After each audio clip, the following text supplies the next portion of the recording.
with its net zero goals and everything else, has Europe gotten on board the U.S.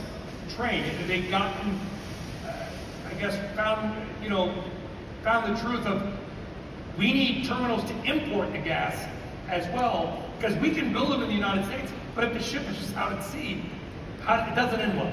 It does take huge infrastructure to export natural gas. And as you said, Brian, on the export terminal and on the regas and import terminal. Europe had gotten to a place where about 50% of all its natural gas imports came from Russia, and they dominantly came from by pipeline. So they had LNG export capacity. The U.S. has been shipping gas to Europe for 10 years. But with the Russian invasion of Ukraine and really this rocking of all of us, that it's not just economic security, it's national security, having a reasonable energy policy with diversity and dealing with your allies more than your adversaries. But there was a rapid ramp up of U.S. U.S. was the biggest supplier to fill the hole as Russian import of natural gas has declined. As you said, Italy went from one import terminal to 3. Germany built 3 or 4 terminals very rapidly. But or at least the ships, the regas ships. Germany acted very quickly. I was on one of them. I was out in Germany. We were doing this. Italy, I think they have 2 ports and they have 1 regas ship to receive these terminals. But there's still a lot more import demand, I think. Like, there's still a lot more to be built. Or talk to us about the infrastructure in Europe that still needs to be built to receive more American gas. There's a shortage of natural gas storage in Europe as well, which makes it tough because demand, at least for home heating, is seasonal. Manufacturing demand, producing fertilizer and petrochemicals is not so seasonal, but home heating is very seasonal. Depends how cold the winter was, how warm the summer is.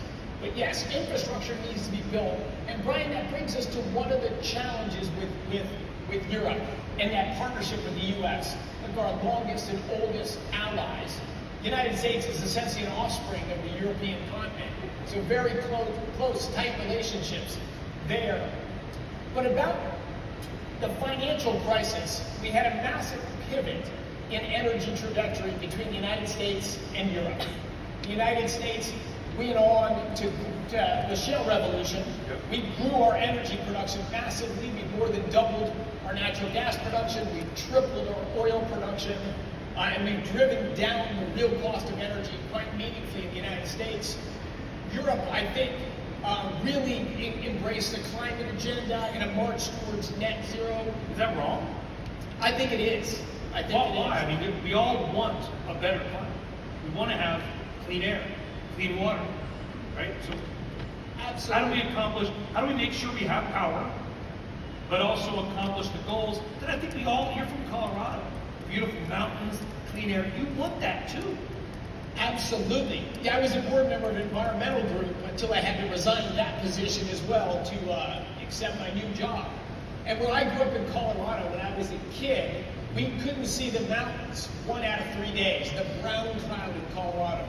Since then, the population's tripled, per capita income's doubled, the economy's gotten massively bigger, greenhouse gas emissions have gone up, but pollutants and air quality have gotten dramatically better. One of the great achievements of the modern world is a massive growth in wealth with cleaner air, cleaner water, the return. When I was a kid, I'm a mountaineer and a climber.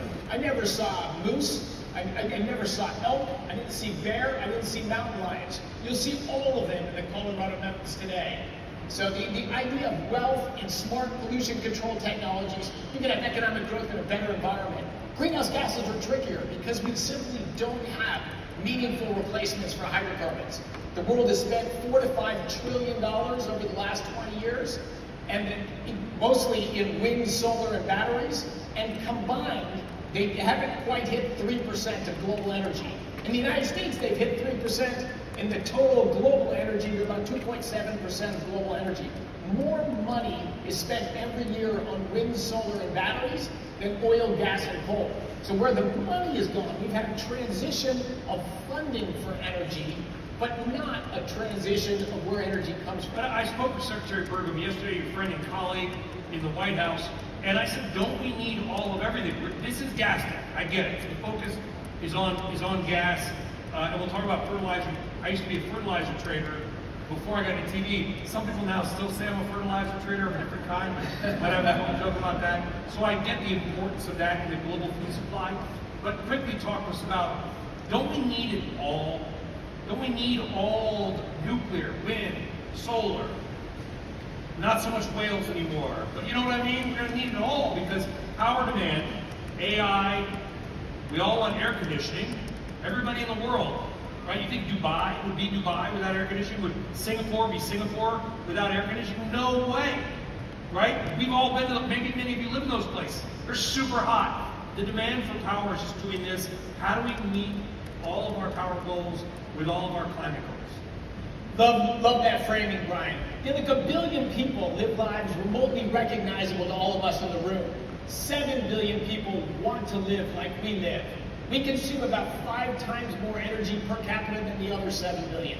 So yeah, is there a need for more energy on the planet? Absolutely. The biggest driver of human progress has been the survival of modern energy, and we need lots more. Again, the growth of energy, it's actually relative. If you look at it in decadal timescales, 1.6% compound annual growth rate the last 50 years, 1.7% if you look just the last 15 years. So when I hear these projections of demand for energy is about to peak and decline, which is what you have to assume if you're going to imagine a net zero scenario, I don't know what that says to the other 7 billion people. But they just want what we have. They want the lights to work, they want the heat to work, and they don't want to live in a small house with fumes from making their own fire and cutting firewood and their kids having asthma. They want to have clean air.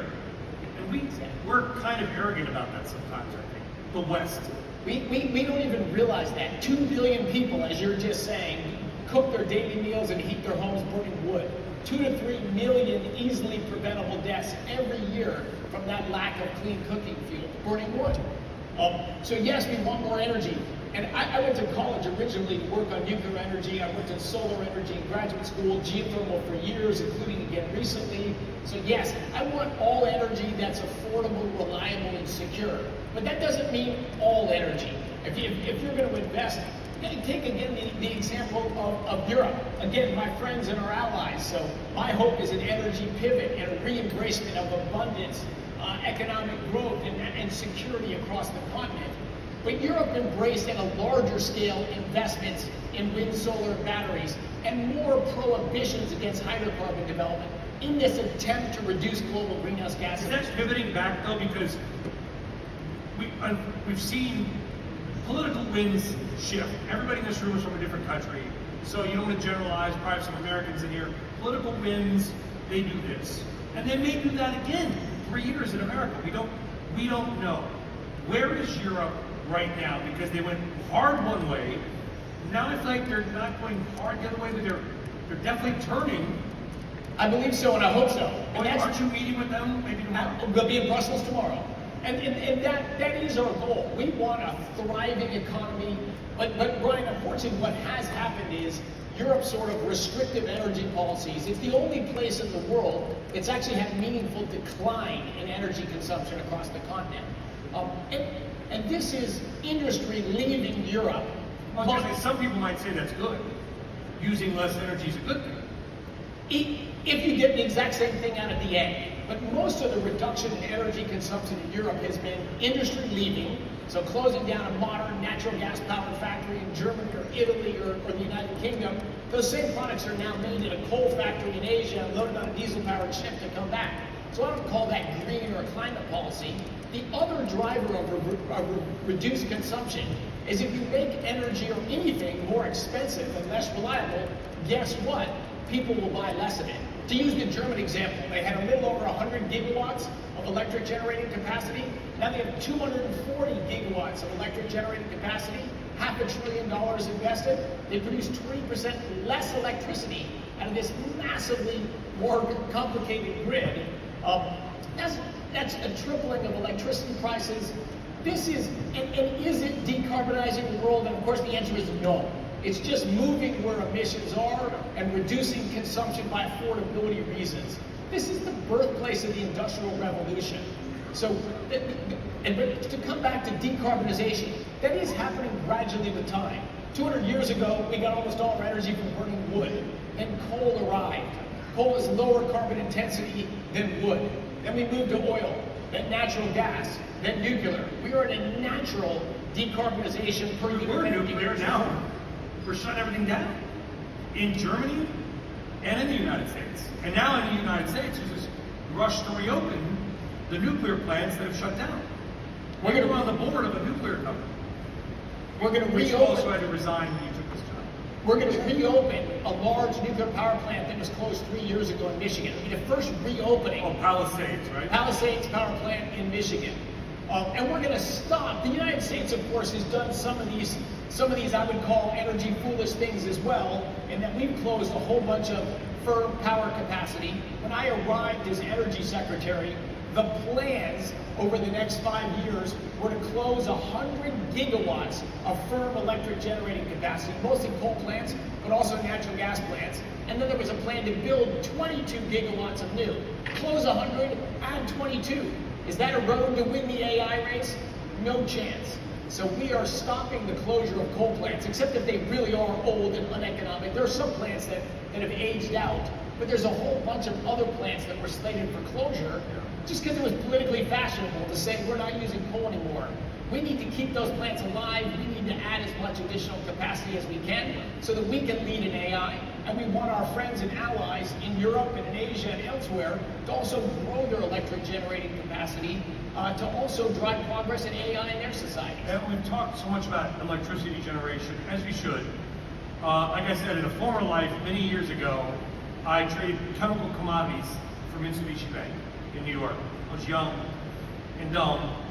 I didn't realize that, I thought most fertilizer was made by nature, made by horses, cattle, not by chemicals. Phosphates, nitrates, diammonium phosphates, triple phosphates.